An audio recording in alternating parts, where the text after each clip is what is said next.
Okay, so we're going to talk about the biological basis for understanding our psychiatric disorders. So basically, what that means is we're going to look at how the brain works, how our neurotransmitters work, and that's going to help us understand what our psychoactive drugs are, how they work, and why we use them, as well as predicting side effects. Okay, so the first thing we're going to need to look at is sort of the basic functions of the brain. So I can't know what's going wrong if I don't know how things look when they go right. We also want to understand what happens when our neurotransmitters dysfunction or when they get in the way of our basic brain functionings. We need to understand homeostasis in our sympathetic and parasympathetic nervous systems. And then we can look at how our pharmaceuticals actually begin to alter or interfere or balance our neurotransmitters. So, one of the things that we know is that our understanding of the brain and our neurotransmitters is still evolving. We are learning more and more about it very consistently. We do know that some of our early theories on neurotransmitters and how they cause or relate to mental illness are sort of oversimplified. We think that there's probably a whole lot more complexity to that we've not yet discovered. But we also know that they're still very helpful. So, one example is schizophrenia. So, schizophrenia is very closely related to dopamine. Now, remember that this is oversimplified. There's far more to it than strict dopamine. But if I understand that dopamine and schizophrenia go together, then I can sort of begin to understand how we treat it and what our side effects are. So, if you've ever heard of the drug levodopa, you know we use that to treat Parkinson's disease. Okay, so think about this. Patient has Parkinson's disease, we give them dopamine. A patient has schizophrenia, we give them drugs to block dopamine. So, therefore, what side effects do we anticipate seeing for a patient with schizophrenia? Well, we anticipate seeing side effects that look like Parkinson's disease. So, this is why it's important that we sort of look back at this and begin to understand some of our basic brain functions. So, what does the brain do? Okay, so it monitors changes in the world. I understand if it gets hot, if it gets cold, if it gets cloudy, if it gets dry, humid. I can monitor what's going on around me. We also monitor our body fluid compositions. So if I begin to get dehydrated, I get thirsty. Um, muscle movement. Okay, so I know I need to walk, I need to breathe.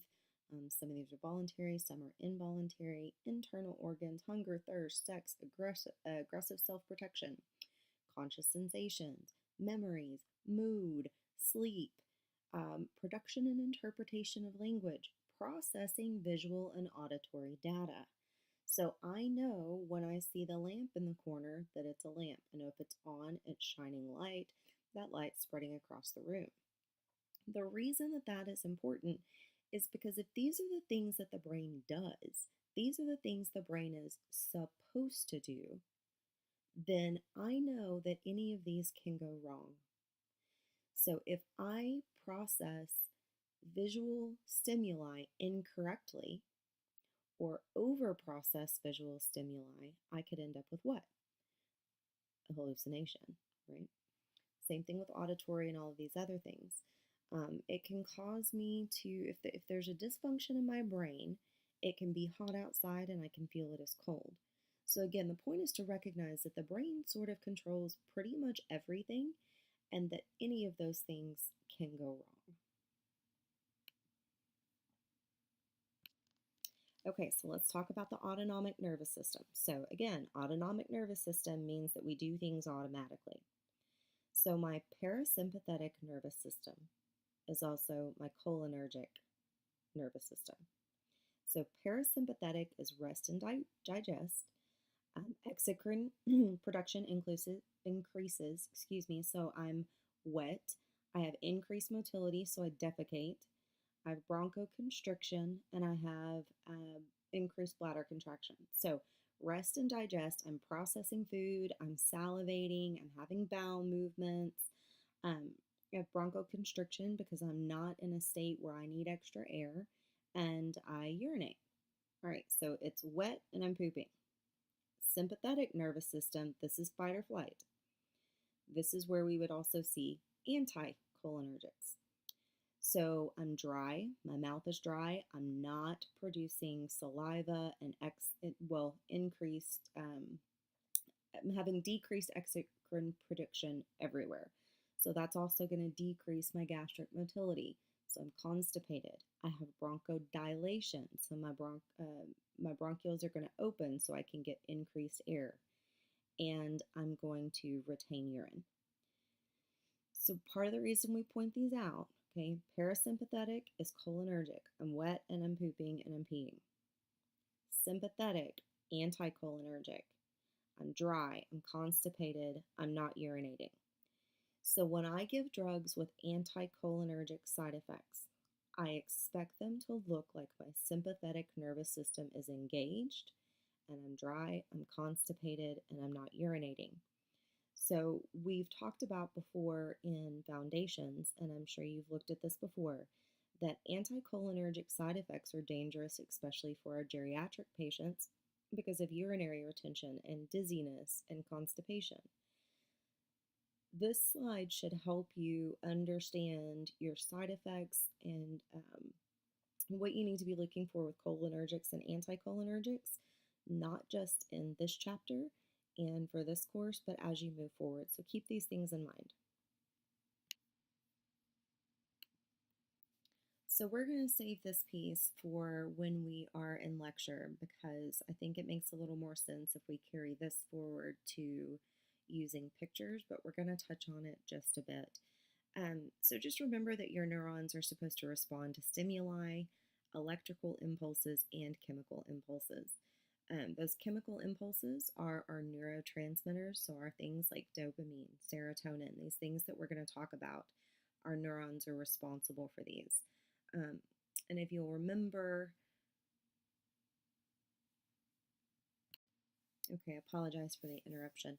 Anyhow, just remember that your neurons are responsible not only for electrical impulses, but also for our chemical impulses. All right, so our neurotransmitters are our chemical messengers, and they're released from one neuron, which is presynaptic, and it crosses the gap and goes to the other. So that's that presynapsis, synaptic gap, and then attaches to that postsynaptic cell. When we use those neurotransmitters or those chemicals, right, it's a chemical messenger, we either destroy it or we send it right back. That's called reuptake. This is important in understanding how these drugs work and why we use them, and understanding sort of what these imbalances look like in these disorders. But just basic, narrowed down, we have a chemical transmitter. I'm going to use it. I need it to process something. I'm either going to destroy it or I'm going to return it. Monoamine neurotransmitters are our norepi, dopamine, and serotonin. So norepinephrine, dopamine, and serotonin are monoamine neurotransmitters, and they are destroyed by monoamine oxidase. Okay, structure of the brain. Our brainstem controls our internal organs. Our hypothalamus is responsible for hunger, thirst, sex, and it links our higher level brain functions, like emotion, to the function of our internal organs. So this is where you look at that brain-gut connection. So if I'm stressed out, maybe I get constipated or get diarrhea or get abdominal upset. That's how those things are connected. Our RAS looks at our sleep, and then of course our limbic system controls our emotions, and it uses norepi, serotonin, and dopamine, and those were again our monoamines, right? And they are destroyed by monoamine oxidase. All right, cerebellum is responsible for skeletal muscle coordination, our balance, coordinates our muscle contractions to make sure that we can move smoothly. So if it's disrupted, I'm going to be imbalanced. I'm going to have a risk of falling. I may have jerky muscle movement. My cerebrum is responsible for my conscious sense of being. It's how I interpret the world. It's how I interpret my emotion. It's how I manage my memory. It's my conscious control of skeletal muscle. So, as you know, I talk with my hands, and even as I record this, I'm talking with my hands. And while it seems subconscious, it's still conscious control of skeletal muscle movement. Our subconscious or unconscious control are going to be things like breathing and peristalsis in the GI system, um, heartbeat, things like that. Cerebrum is also responsible for language and communication. All right, imaging. So I always find imaging important and very interesting because we've touched on before that we kind of viewed previously mental health as, demonic possession or as germ theory, or as something that could be controlled by the individual. And now we know the more we're able to study and the more we're able to look at the brain, and as things increase, we're able to look at them more and more closely. We know that we're able to see notable differences in the brains of individuals with certain psychiatric disorders like schizophrenia and OCD. And so your text is going to give you some examples of that. Okay, so now to our neurotransmitters. Here's where we probably need to pay more attention. Everything up to this point should basically be review. This is not an A&P course, so you're not going to be taking an A&P exam. These are to be able to kind of put things back together and be able to remind you of some of those things you've learned before so that you can piece them with the things that we're focusing on now. So here's our key neurotransmitters. So we have dopamine. Dopamine is pleasure, okay? It's a dope hit. If I am stressed out and I eat carbs, I get a dope hit, which is an increase in dopamine. It makes you happy. That's why we do those things. For example, somebody that's addicted to heroin, they're not only getting the heroin, they're getting a dope hit, and they're actually replacing the dopamine with heroin, but we'll get into that later. If I find that I get, let's say I run when I'm stressed, and that releases dopamine. Again, happy, dope hit, leads to obsession, okay? Anything that's going to cause me to have a dope hit like that, a dopamine increase, think of it like a dope hit. Dope is going to be addicting. Dopamine is addicting. Norepinephrine. This is going to keep me alert and awake, and it is a stress hormone. We can also become addicted to stress hormones. I'm sure that if you think about some times in your life or some people that you're around, they feel they function better, they're more astute when they're stressed, and part of that relates to those levels of anxiety that we talked about, but there's a bit of a need for that norepinephrine. So if I don't have enough norepi, I'm going to be drowsy. I'm not going to be able to focus. And I may not have enough stress or concern for functioning to care about much of anything. If I have too much norepi, I'm going to be hyper alert. I'm going to have a hard time sleeping, and I'm going to feel quite overwhelmed. Serotonin is your happy neurotransmitter. Okay, so it's also going to regulate our sleep and our emotion. If I'm depressed, I'm going to be given a medication that increases my serotonin. Serotonin is my happy neurotransmitter. Okay, GABA is my calming. GABA makes me chill. GABA, we bathe our neurons in our brain, and serotonin and GABA, they're happy and they're chill. They're calm. So again, dopamine related to addictions. Okay, it's pleasure, it's obsessive. Norepi, awake, alert, and stressed. Serotonin is my happy hormone. GABA is my calm hormone. Okay, so let's look at our drugs. Anti-anxiety and hypnotic drugs. Well, we're going to target GABA with that. Why do we want to target GABA? Because what did GABA do when we talked about neurotransmitters just a second ago? Makes us calm. So if I want to decrease my anxiety, let's bathe those neurons in GABA and make them calm. Barbiturates and alcohol give a very similar effect. Okay, so think about what alcohol does. Drugs that increase GABA are going to provide a similar effect as drinking alcohol. When we enhance our GABA, it gives a sedative hypnotic effect. Again, remember, alcohol is very similar.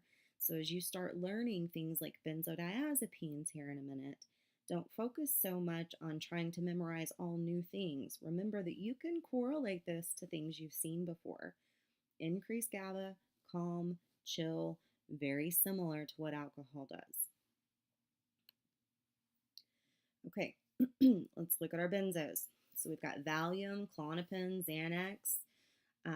These are our benzos that we typically see given for anxiety. So again, what is my neurotransmitter that's going to be affected?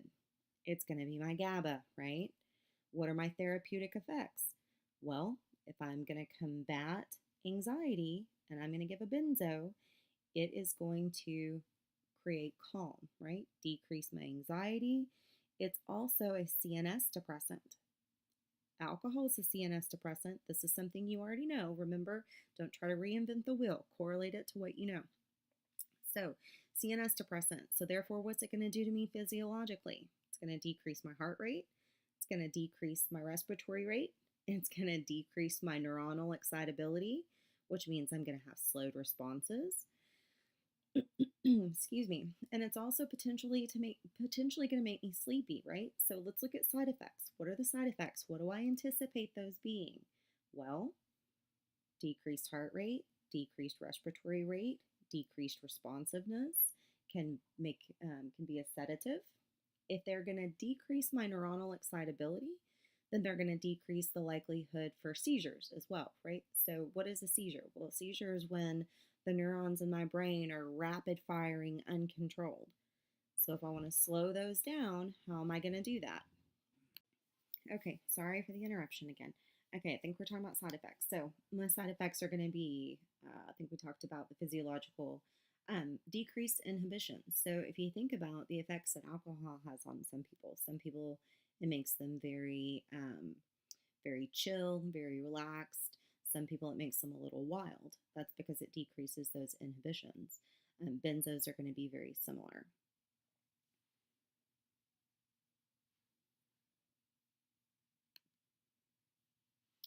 All right, some short-acting sedative hypnotics. These are going to be your sleep meds, your Ambien, your Sonata, your Lunesta. We can also give melatonin receptor agonists like Remeron, low-dose doxepin, excuse me, which is also known as Silenor. These are much more selective. So if this is a more selective drug and less of a broad drug, like the ones we just looked at, those broad benzos, those broad hypnotics, then they're going to target something that's a bit more specific, and they're going to have less of a broad side effect profile and less of a broad therapeutic profile. So they don't contribute as much to anti-anxiety or anticonvulsants or muscle relaxant. So they work relatively similarly, but because they're much more specific, they're going to target in on one thing. They are going to cause things like, hey, I can't remember, hey, my body's not moving. So because if we know that, then what do I need to teach my patient? If I'm giving them a sedative hypnotic like an Ambien, a Sonata, a Lunesta, what do I need to teach them if it's going to cause them to not remember and their body to not work and them to be very sleepy? Well, take it right before bed. Okay, don't drive, don't operate heavy machinery. Isn't that what they always say instead of don't drive? But we do want them to take it right before bed. Take the drug, go to bed, because ataxia can cause falls and injury. So again, these are going to be similar, have some similar effects. They're more specific. They're going to target things and have less of a broad profile. All right, so here's the thing with benzos. We know that benzos are abused. We know that you can sell Xanax on the street. It's got, it has, there's a market for it. There's a black market for it on the street. It's an addictive drug. It's a drug of abuse. So if I have somebody with anxiety and I choose to give them Xanax, we'll just stick with that example, then what's going to happen is they're going to take the Xanax to treat the anxiety, and it's going to work. It's going to treat the anxiety, but it's not going to begin to fix the issue, not the issue within the brain, nor the issue within the lifestyle or the issue with coping. So they take the drug and it works. Well, we start to build tolerance. So if zero point 0.5 of Xanax worked for me for a while, I'm going to become tolerant and I'm going to need 0.75, and then I'm going to need 1 and 1.5, and heaven forbid we go up to 2 milligrams several times a day. Um, so I end up taking more and more and more. I also become dependent upon it, and this is where our addiction comes in. So, what do we know then about giving benzos? Can I give benzos for anxiety? Well, of course I can. That's what they're for. But we want to give them short term. So, one of the ways we most commonly see them given is an adjunctive to a longer term anxiety treatment. We use things like Boost Bar. Boost Bar is specifically for anxiety. It's a non benzo drug. In fact, the mode of action is not completely clear, but it's not addictive. Um, it does still cause some dizziness and potentially some insomnia, but those decrease as you become accustomed to the drug. And it doesn't have all the major side effects that our benzos do. So it is a drug that's given long term, taken daily. So an individual might come in with significant anxiety and they might get a prescription for um, Xanax for a short term period and Boost Bar. So the rationale there is that Boost Bar is going to take longer to kick in than a Xanax. So I might need 2 to 3 weeks for my Boost Bar to take full effect and to manage my anxiety. So I can take the Xanax leading up to the Boost Bar taking full effect. So our SSRIs, or selective serotonin reuptake inhibitors, and Effexor and Cymbalta are often given for anxiety. And again, these are alternatives to benzos. Okay, so let's look at antidepressants. So we have TCAs, or tricyclic antidepressants. These were originally first line treatment. So first line treatment means, hey, this is our first choice. This is what we want to start with first. And if it doesn't work, then we'll try something else. They've been replaced, and TCAs are now second line treatment if some of our newer, quote unquote, better drugs aren't working. The thing with TCAs is that they have a very high side effect profile. They are also lethal if you overdose on them. Well, why am I concerned about giving an individual that's suffering from depression a drug that's lethal if overdosed? I think you can answer that question, right? I don't want to give a depressed patient with suicidal ideation something that they can OD on. Also takes a long time for it to reach an effective dose. It's named tricyclic because it has a 3-ring structure. There's nothing special about what that tricyclic means. It's just because of the structure. It establishes a balance of serotonin and norepi in the synaptic gaps. Let's think back again. What was serotonin? That's my happy neurotransmitter. And norepi, that one is my stress. So we want to create a balance in those. TCAs also have major, significant anticholinergic side effects. So again, anticholinergic, that's going to be my fight or flight. So dry, constipation, urinary retention. Some examples of these TCAs are nortriptyline, amitriptyline, and imipramine. All right, let's look at SSRIs. So SSRIs are now our first line treatment for depression. They are also very commonly used to treat anxiety.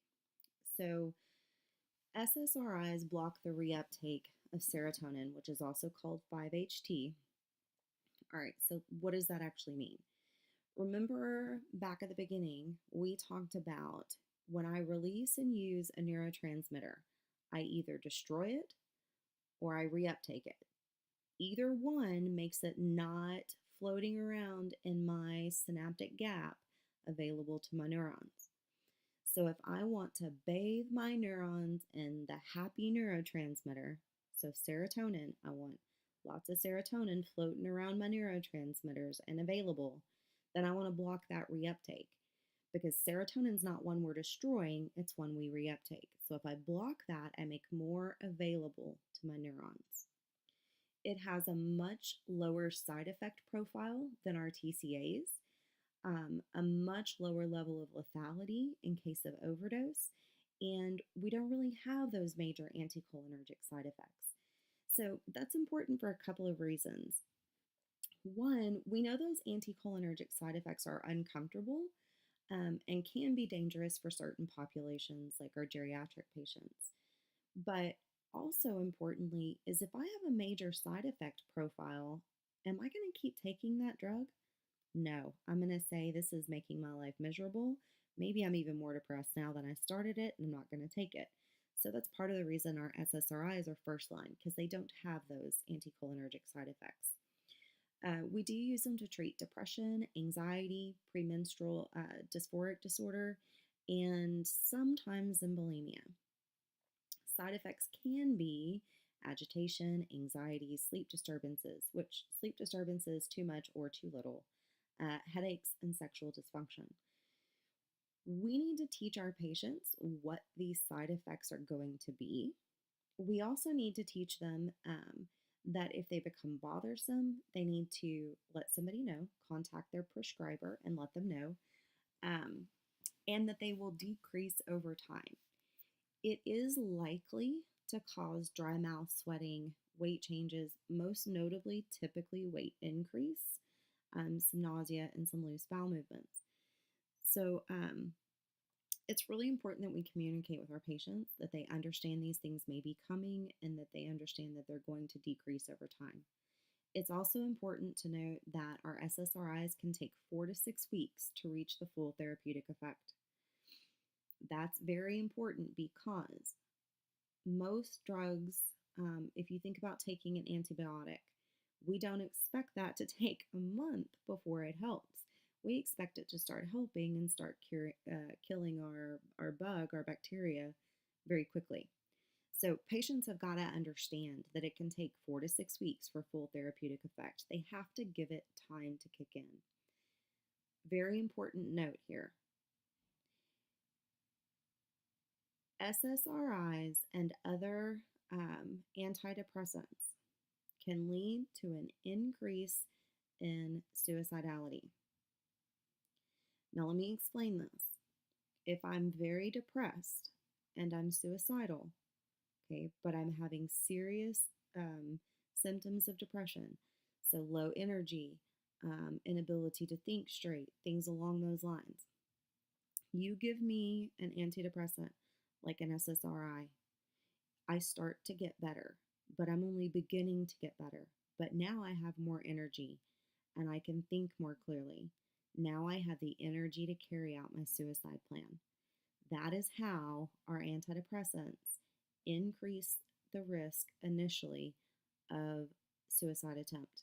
It is not because they cause suicide. It is because the patient begins to feel the energy and begins to think well enough to actually go through with their plan. All right, MAOIs. So, MAOI, remember monoamine oxidase inhibitor. Okay, why does that matter? We talked about our monoamines at the beginning, and we said they were broken down by monoamine oxidase, right? So our monoamines were our norepi, serotonin, dopamine. We're also throwing in another one now, and that's tyramine. And there's an important reason why we added that fourth one to this slide.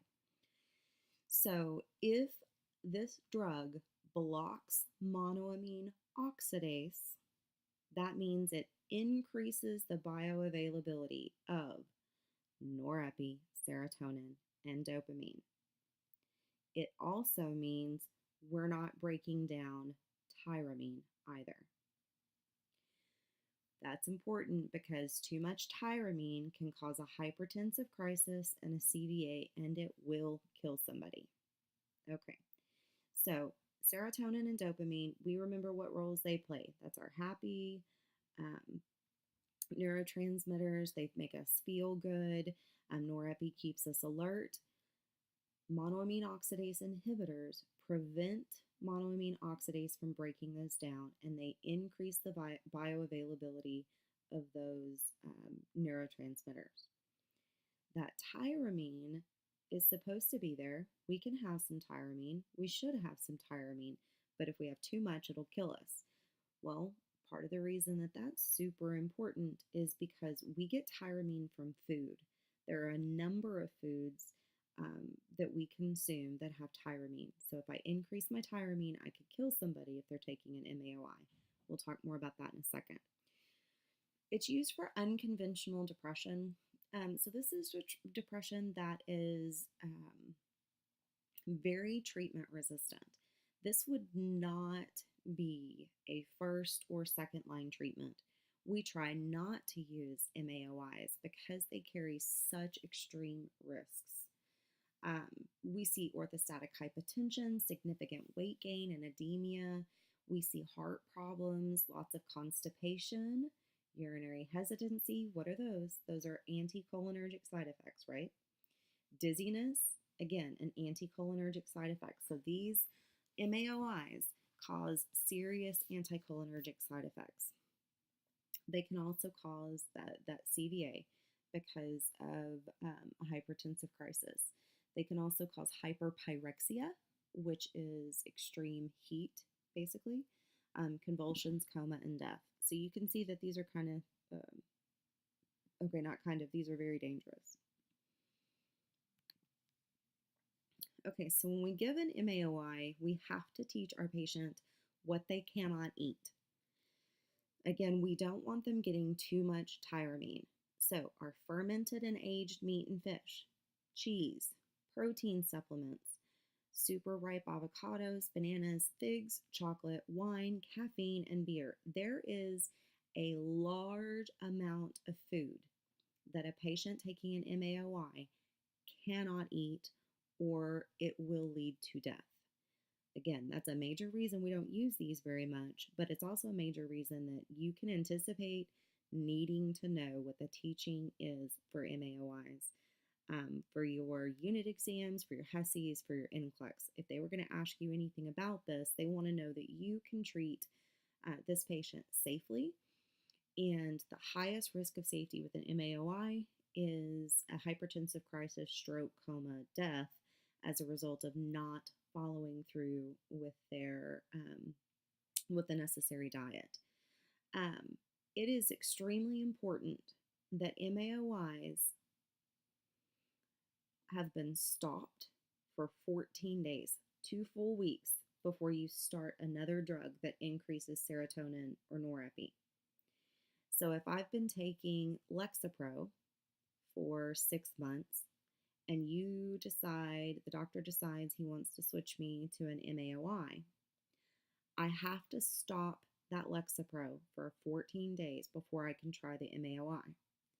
So let's say then that I've been on an MAOI for 2 months and my doctor decides they want to switch me to Lexapro. She better stop my MAOI for a minimum of 14 days before I start the SSRI, or it can cause hypertensive crisis and death. Some serious signs and symptoms. So maybe the patient was unfamiliar with a food that increased tyramine. If they start getting a headache, a sore, stiff neck, they start having palpitations, heart rate's going up, they feel like they're getting very hot, they're running a fever, nausea, vomiting, they need to see a physician. They need to go to the ER. If they start experiencing a hypertensive crisis, this is a major medical emergency and it needs to be treated immediately. Okay, ECT, electroconvulsive therapy. Many people think of this as the horrific scenes we've seen for shock treatments, and they think it's something that's not used anymore. It is actually still used, mostly for severe or treatment-resistant depression and for psychotic disorders. So our studies show that it actually may treat suicidal ideation and homicidal ideation better than some of the meds that we have available. It's often used in urgent or treatment-resistant cases. So catatonia, We've tried several meds, it's not working. We've got a patient that is psychotic and so severely agitated that they are consistently presenting that imminent risk component of danger to self or others. And we don't have time to wait 1, 2, 3, 4 to 6 weeks for a medication to take full effect. And so sometimes they will use ECT in that regard. There are no contradictions, no absolute contradictions, which means if this is happening, you cannot use this treatment. But we do use caution with patients with hypertension or cardiac congestive heart failure, cardiac dysrhythmias, things of that nature, or a history of a brain bleed. We don't really know what exactly the mechanism of action is. We do know that it increases blood flow and oxygen to the brain, and it's thought to increase the mobility and motility of our neurotransmitters. So, which means it's going to make our serotonin, our dopamine, our norepi, it's going to make them more active um, and more available. Okay, so if I'm gonna perform ECT, I must have informed consent. If my patient is not voluntary, it may have to have a court order. The patient's going to be given a very short acting general anesthesia and a muscle paralyzing agent. So if I'm going to paralyze their muscles and make them not remember, it's for their safety, right? So that their muscles don't contract and they don't get hurt. It's going to cause a very brief seizure. And the patient may be a little confused, maybe a little disoriented when they wake up. We also gave them a short acting anesthesia and a muscle paralytic. And they may have short term difficulties with short term memory. Typically, if we use ECT, it's 2 or 3 times a week for 6 to 12 weeks, and then they're given maintenance meds. So if I am treating a patient that has just undergone ECT, what am I looking for when they come back to me? What are my priorities? Remember that just because this is a patient that is severely depressed or severely psychotic, don't forget to pay attention to your basic nursing practices as well. This patient was given a muscle paralyzing agent. I want to be conscientious about them getting out of bed. I want them to call for help. I want to be checking on my patient very consistently because I don't want them to fall. Okay, TMS or transcranial magnetic stimulation. This is a newer treatment where they use an MRI strength magnet and not really 100% sure yet exactly how it's working. Sort of like ECT. We believe that maybe it's increasing blood flow and things the way ECT does, but they don't really know. They do know that it's saying, hey, it's safe. There's really no long-term effects, um, and that it's effective. So usually it's going to be 5 days a week for 4 to 6 weeks. They may feel a tapping or a knocking, and their scalp may get a little tight. They might have a little bit of a headache or some lightheadedness, but no neurological deficits are reported, and very rarely will a patient have the adverse reaction of having a seizure. All right, here's some other things that do get used on occasion: vagus nerve stimulation, deep brain stimulation, light therapy. So I think everybody at this point is pretty familiar with SADS or seasonal affective disorder. They would use light therapy to treat that. And then St. John's wort. So St. John's wort is an over-the-counter. I could go out and buy that at Walgreens or CVS or Walmart.